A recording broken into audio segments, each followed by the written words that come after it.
नमस्कार मित्रों, आप सभी का स्वागत है आज के एक फिर न्यू कहानी में। आज की कहानी में दोस्तों हम लोग देखने वाले हैं कि इस धरती पर कोई भी विधि के विधान को नहीं पलट सकता है। अगर ईश्वर चाहे तो पल भर में राजा को रंक और रंक को राजा बना सकते हैं।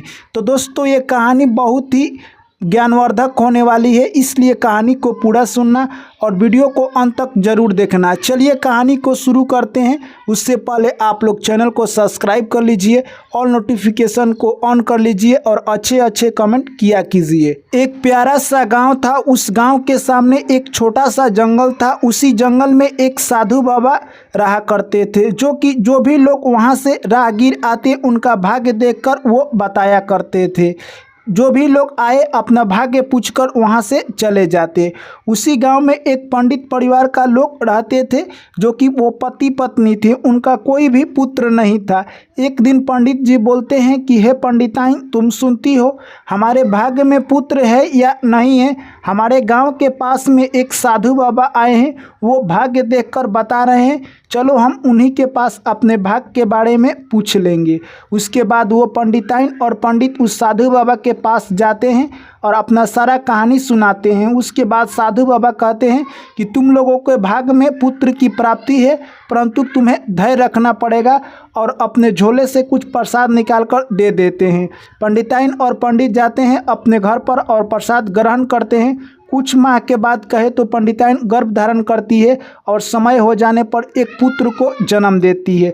जैसे ही पुत्र जन्म लेता है वो पंडित उस साधु बाबा के पास पहुंच जाता है और पुत्र का नामकरण कराते हैं और कहते हैं कि बताइए इसके भाग्य में क्या है। तभी साधु बाबा कहते हैं कि इसका नामकरण मैं इसी वक्त कर देता हूं, परंतु इसके भाग्य में क्या है मैं 8 बरस के बाद बताऊंगा। तभी वो पंडित महाराज अपने लड़के को लेकर आ जाते हैं। ऐसे ही जीवन उनका बीत रहा था और 8 बरस गुजर जाता है। तब वो अपने लड़के को लेकर उस साधु बाबा के पास जाते हैं। तभी उनका लड़का कहता है कि हम लोग साधु बाबा के पास क्यों आए हैं? तभी पंडित महाराज कहते हैं कि तुम्हारा भाग्य जानने के लिए। उसके बाद साधु बाबा गौर से देखते हैं तो कहते हैं तुम्हारा लड़का का शादी एक नीच जाति यानी कहे तो मछुआरे की लड़की से होगी, जो कि आज 3 वर्ष की हो गई है।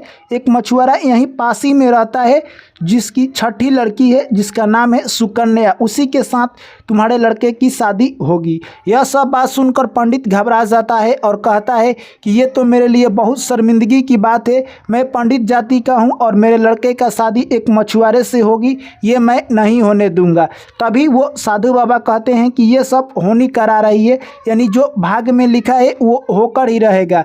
तभी पंडित महाराज कहते हैं कि अगर मैं भाग्य को जान गया हूँ तो मैं इसे बदल कर ही रहूँगा, तब तक मैं चैन नहीं लूँगा। उसके बाद साधु बाबा कहते हैं कि तुम भाग्य को बदलोगे मैं भी देखूंगा। उसके बाद वहाँ से पंडित महाराज साधु बाबा के आशीर्वाद लेते हैं और चल देते हैं।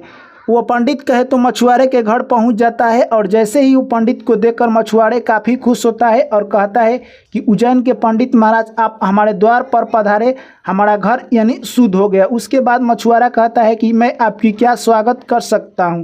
तभी पंडित महाराज कहते हैं कि मैं यहाँ से गुजर रहा था, मैंने देखा कि तुम्हारा भाग्य काफ़ी खराब चल रहा है, यानी तुम्हारे घर पुत्र की प्राप्ति नहीं हो सकती है जब तक तुम्हारी 6ठी लड़की सुकन्या तुम्हारे घर रहेगी। तभी वो मछुआरा कहता है कि अभी वो 3 वर्ष की है, मैं उसको क्या करूं? तभी पंडित महाराज कहते हैं कि उस लड़की को तुम मुझे दे दो, उसका पालन पोषण मैं करूंगा और बड़ी हो जाएगी तो उसका विवाह एक राजकुमार से कर दूंगा। यह बात सुनकर वो मछुआरा अपने लड़की को दे देता है। वहाँ से पंडित महाराज उस लड़की को लेकर घर चल देते हैं। रास्ते में उनके मन में विचार आता है कि इस लड़की को मैं मार दूं। तभी उन्हें दिमाग में ख्याल आता है कि मुझे बाल हत्या का दोष लगेगा। तभी वो एक लोहार के पास जाते हैं और एक संदूक बनवाते हैं और उसी में उस लड़की को रखकर गंगा जी में दहवा देते हैं, जिससे कि वो आगे जाकर डूब जाएगी। परंतु जब खुदा को ऐसा मंजूर नहीं हो तो कुछ भी नहीं हो सकता है। वो बक्सा डूबता नहीं है। सुबह जाकर एक किनारे पर लग जाता है, जहाँ पर एक पंडित डेली यानी पूजा करता था, गंगा माँ से डेली एक संतान मांगता था। वह सुबह नहाने के लिए आता है तो देखता है कि उस बक्सा में एक लड़की है। यह देखकर वो खुश हो जाता है और गंगा माँ को आशीर्वाद देने लगता है और वहाँ से उस लड़की को ले जाता है अपने घर। उसकी पत्नी देखकर खुश हो जाती है, यानी कहे तो वो लोग काफ़ी खुश हो जाते हैं और उस लड़की को अच्छी तरह से पाल पोस कर बड़ा करते हैं। वो भी एक पंडित था। ऐसे ही समय निकलता गया। अब लड़की बड़ी हो जाती है। वो पंडित एक अच्छे लड़के की तलाश में घूमने लगता है। तभी उसका दोस्त कहता है कि मेरा एक दोस्त उज्जैन में है, वहीं पर जाओ तुम। एक पंडित महाराज का लड़का है जो कि सुखी परिवार है, वहाँ पर तुम अगर अपने लड़की की शादी करते हो तो वो सुखी रहेगी। वहाँ पर जाते हैं और शादी विवाह का बात चल जाता है और वो शादी पक्की हो जाती है। कुछ दिनों के बाद शादी हो जाती है।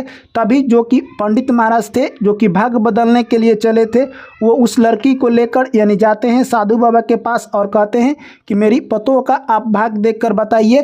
तभी साधु बाबा भाग्य देखते हैं तो कहते हैं कि जो तुम्हारा भाग्य में था वही हो कर रहा है, यानी जिस लड़की से तुम शादी नहीं करना चाहते हो वही यानी मछुआरे की लड़की सुकन्या है। यह सब देखकर पंडित को काफ़ी गुस्सा आता है। वह पंडित वहां से घर आता है और अपने पुत्र वधू को कहता है कि तुम पुत्र की प्राप्ति चाहती हो तो मेरे साथ गंगा स्नान करने के लिए चलो।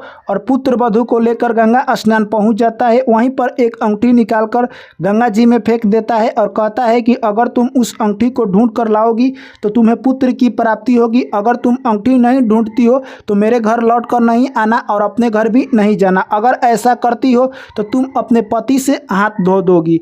अब वो कहे तो लड़की डर जाती है और वहीं पर बैठकर रोने लगती है। तभी देखती है कि उसके गांव के एक सेठ जा रहा था। तभी कहता है कि हे बालिका, तुम यहाँ पर क्या कर रही हो। तभी वो सारा कहानी सुना देती है। तभी वो सेठ कहता है कि चलो तुम मेरे घर खाना बनाना और वहीं पर अपना जीवन व्यतीत करना। वो अपने घर ले जाकर रखता है। तभी एक दिन की बात है, जो कि उसका दोस्त पंडित था, यानी सेठ का दोस्त पंडित था। वो कहता है कि दोस्त मैं तुमसे मिलना चाहता हूँ। वो मिलने के लिए आता है। तभी कुछ बातें होती है और वो कहता है कि मैं अपने लड़के की शादी करना चाहता हूँ। तुम बताओ एक कोई पंडित परिवार की लड़की अच्छी हो जिससे कि मैं शादी करूँ। तभी सेठ कहता है कि तुम अगले दिन अपने लड़के को लेकर मेरे घर आओ, हम लोग एक जगह पर चलेंगे।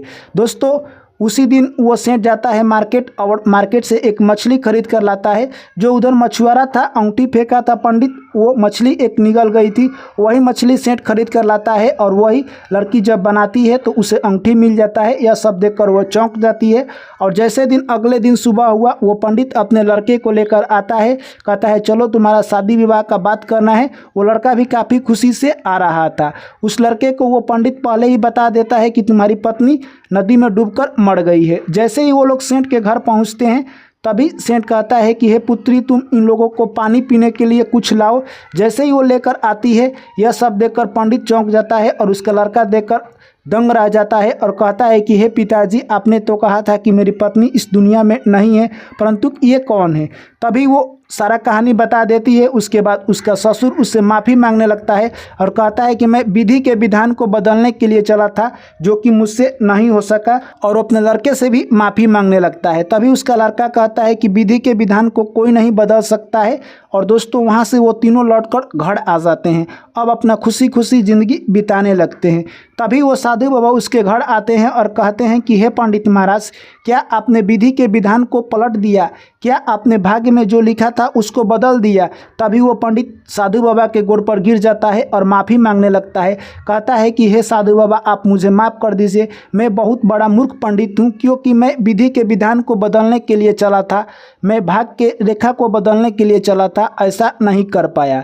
तो दोस्तों इस कहानी से आपको क्या सीख मिली है? अगर ज़िंदगी में आपके जो भी भाग्य की रेखा है उसे कोई नहीं बदल सकता है। तो दोस्तों कहानी कैसी लगी कमेंट करके ज़रूर बताएं। अच्छी लगी तो वीडियो को लाइक करें और दोस्तों के पास शेयर करें, चैनल को सब्सक्राइब करें। फिर आप लोग से मिलते हैं अगली कहानी में। जय श्री कृष्ण, राधे राधे।